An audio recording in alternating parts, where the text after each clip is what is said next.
Bizler şu an burada bulunan arkadaşlarımızın tamamı yıllarca Türkiye'de legal demokratik siyasette yer almış, Türkiye'nin demokratikleşmesi için mücadele vermiş arkadaşlarımızdır. Me eme bi salan Bakurê Kurdistanê nava siyasetê da me cih girtiye. Serdema vê herî kesekî me hemberî me dost hatîne vekirin salan zindana mayne. Her hevalekî me hemberî êrişên Tirkiye hatîne zor û zordestiyê Tirkiye hatûye sedema wê em hatûne vê derê cih bûne.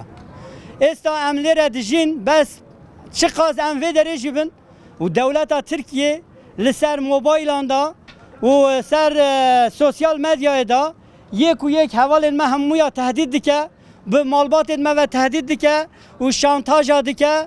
Elê werin teslîm bin, elê werin boy me bixebitin û şantajên wisa dike.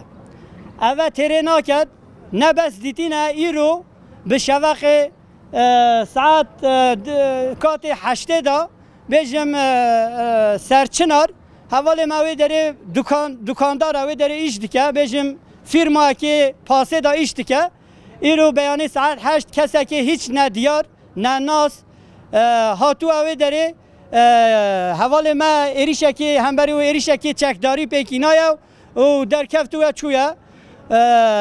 Ev êrişene em ew tehdariyê tetan heme kiri hatî kirin diyare bi evên ev tehdîde kirin ev êrişe kirîne. Em lêre mülteciyên siyasî ne bi denetima Birleşmiş Milletler danın en bêjin bila wê derê evene inisiyatif bilgirin hemberî van êrişana bisekinin em dîsa dibêjin bu dewleta Tirkiye en bêjin me salan zindana berxwe daye Bakur berxwe daye me hemberî we ne ser nedanan diye em van tehdîdê hewa û êrişên hewa jî çi cara ser nadanin vê baş bizanin.